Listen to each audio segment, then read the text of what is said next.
রাজধানীর কোরবানির পশুর হাটের খবর জানাতে ধোলাইখাল এলাকায় আছে রিপোর্টার কামরুল হাসান সবুজ। সরাসরি যাচ্ছি তার কাছে। সবুজ,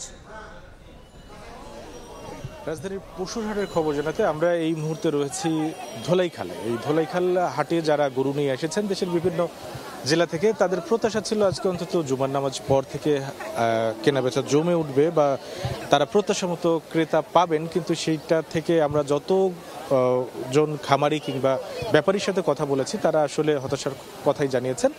তারা 2 দিন বা 3 দিন বা গতকালকে এসেছেন যারা, তারাও তেমন গরু বিক্রি করতে পারেনি, হয়তো 15-16টা করে গরু নিয়ে এসেছে, এখন পর্যন্ত বিক্রি করতে পারেনি, এরকম রয়েছে। এবং আমরা হাসিল ঘরের সাথে কথা বলে যেটা জেনেছি সেটি হলো যে গরুগুলো বিক্রি হচ্ছে তুলনামূলক যেগুলোর দাম কম, 1 লাখ বা 1,10,20 1,50,000 টাকার মধ্যে 2 লাখ টাকার দামের গরু এখন পর্যন্ত খুবই 2-4টা বিক্রি হয়েছে। এবং এই হাটে এখন পর্যন্ত আমরা যেটা দেখেছি যে বড় গরুর চেয়ে মোটামুটিভাবে মাঝারি গরু সংখ্যা বেশি। বড় গরুগুলোর দাম অনেক খামারি এসেছেন যারা ওজন হিসেবেই দাম চাচ্ছেন, কিন্তু তারপরেও তারা বলছেন যে ক্রেতা যারা আসছেন তারা বেশ কম দাম বলছেন, যার জন্য তারা বিক্রি করতে পারছেন না। তারা আশায় আছেন যে হয়তো সন্ধ্যা পরে থেকে, যেহেতু আজকে শুক্রবার, সন্ধ্যা পরে থেকে হাট কাস্টমার আসবেন এবং তারা কিছুটা দাম বাড়াবেন। এবং যারা কাস্টমার যারা আসছেন, ক্রেতা যারা আসছেন, তারাও আশায় আছেন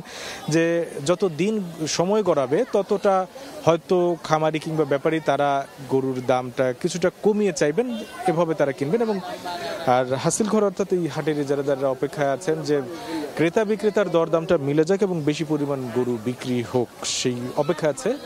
তো সব মিলিয়ে আমি এই বাজারটি ঘুরে যেটা দেখেছি, এই বাজারটি রায়সাব বাজার মোড় থেকে শুরু করে এদিকে দয়াগঞ্জ, ওইদিকে লোহারপুল, এই যে বড় বিস্তৃত একটি বাজার, সেই বিস্তৃত বাজারে আসলে এখন পর্যন্ত বেচাকেনা জমে ওঠার অপেক্ষায় রয়েছে, যেটা বলা যায়।